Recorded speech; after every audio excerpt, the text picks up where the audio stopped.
नाजरीन, जब बात हो रही हो फ्यूचर टेक्नोलॉजी और हैरान करने वाले स्ट्रक्चर्स की, तो जापान का नाम ना लिया जाए ऐसा भला कैसे मुमकिन है। दुनिया की पहली high speed train Tokaido Shinkansen Japan ने वर्ल्ड वॉर 2 के दौरान न्यूक्लियर अटैक्स में पूरी तरह तबाह होने के सिर्फ 18 सालों के बाद लॉन्च करके पूरी दुनिया के छक्के छुड़ा दिए थे। बाकी दुनिया सिर्फ गाड़ियों के शॉक एब्जॉर्बर के बारे में बात करती है, लेकिन जापान वो वाहिद मुल्क है जहां अर्थक्वेक से बचने के लिए स्काई स्क्रैपर्स के नीचे भी शॉक एब्जॉर्बर्स लगाना लाजमी होता है। पर ऐसा भी नहीं है कि जापान का हर तीर हमेशा सही निशाने पे लगा हो। इंजीनियरिंग प्रोजेक्ट्स फेल भी होते हैं और इनमें गलतियां भी होती हैं। और ऐसी ही कुछ गलतियां जापान के कांसाई इंटरनेशनल एयरपोर्ट को बनाते वक्त हुई थी। जापान के कांसाई रीजन में बना ये एयरपोर्ट वैसे तो ओसाका सिटी, कोबे और क्योटो से बहुत करीब है, जहां ऑलरेडी 3 एयरपोर्ट्स सिर्फ 50 किलोमीटर के रेडियस के अंदर मौजूद हैं। लेकिन जापान की बढ़ती हुई पॉपुलेशन और इकोनॉमिक डिमांड्स को देखते हुए यहाँ एक और एयरपोर्ट की जरूरत थी। अब मसला ये था कि जो एयरपोर्ट्स ऑलरेडी यहाँ मौजूद थे उनके चारों तरफ आबादी ही आबादी है। उन एयरपोर्ट्स को एक्सपेंड करना पॉसिबल नहीं था। और दूसरी तरफ कांसाई रीजन में जो जमीन खाली पड़ी थी वो फार्मर्स के इस्तेमाल में थी, जिन्होंने एयरपोर्ट के लिए देने से इनकार कर दिया। जापान के पास अपनी एक्सपोर्ट्स बढ़ाने और इंटरनेशनल टूरिस्ट को अच्छी तरह फैसिलिटेट करने का सिर्फ यही एक ऑप्शन बचा था कि कैसे भी करके ओसाका बे के ऊपर एयरपोर्ट बनाया जाए। ओसाका बे का ये हिस्सा करीब 60 फीट गहरा है और यहाँ एयरपोर्ट बनाने का मतलब है कि पहले यहाँ आइलैंड बनाया जाएगा। कांसाई इंटरनेशनल एयरपोर्ट की कंस्ट्रक्शन 1987 में स्टार्ट की गई थी। उस वक्त प्रोजेक्ट के लिए सिर्फ $8 बिलियन के खर्चे का एस्टिमेट किया गया था, लेकिन प्रोजेक्ट की कॉम्प्लिकेशंस की वजह से ये रकम 8 बिलियन से $20 बिलियन तक जा पहुंची। अगर इसको जमीन पे बनाया जाता तो ये कॉस्ट इससे भी डबल हो जाती, क्योंकि फार्मर से जमीन लेने के लिए उनको भारी कॉम्पनसेशन भी देना पड़ती। इंजीनियर्स ने कांसाई एयरपोर्ट के लिए 2 आइलैंड्स डिजाइन किए, एक 4 किलोमीटर तो दूसरा 5 किलोमीटर लंबा।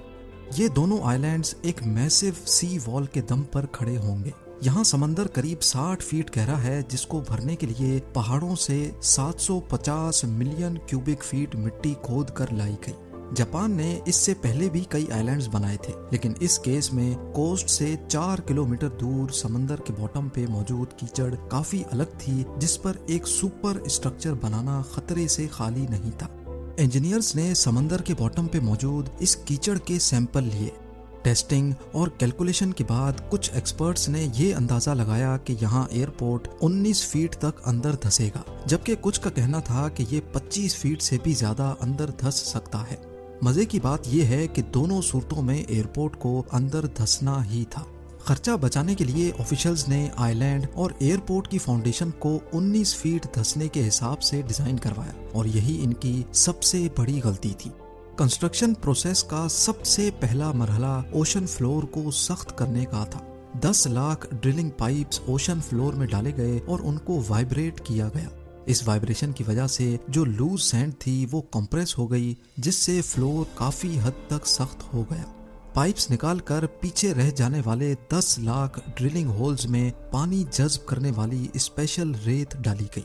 दूसरी तरफ 24 किलोमीटर लंबी सी वॉल को बनाने के लिए 48,000 कंक्रीट ब्लॉक्स का इस्तेमाल किया गया। सी वॉल को जायंट स्टील चैम्बर्स में पत्थर और मलबा डालकर बनाया गया, और फिर इन स्टील चैम्बर्स के बीच में कंक्रीट ब्लॉक्स रखे गए।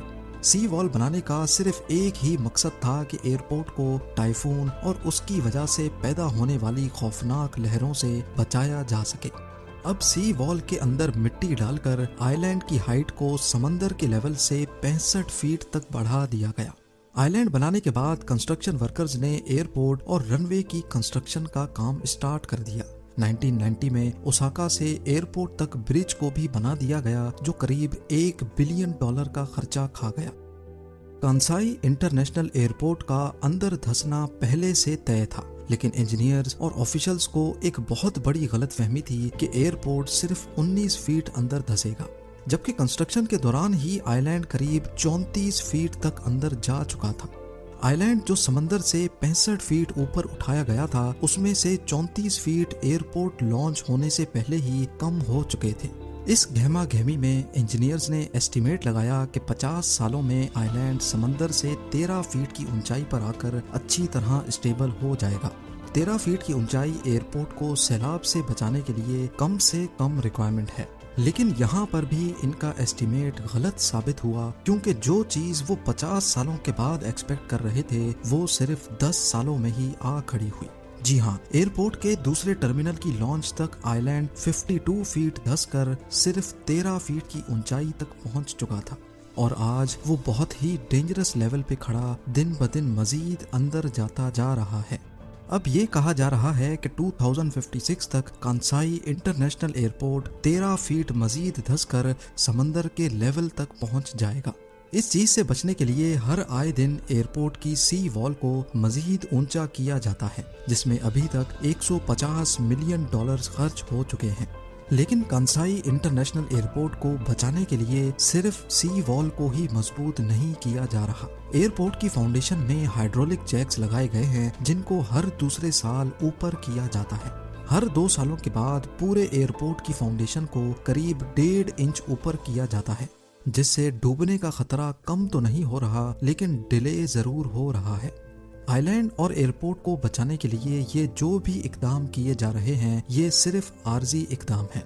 जापान को अच्छी तरह मालूम है कि एयरपोर्ट एक न एक दिन हाथ से निकल जाएगा।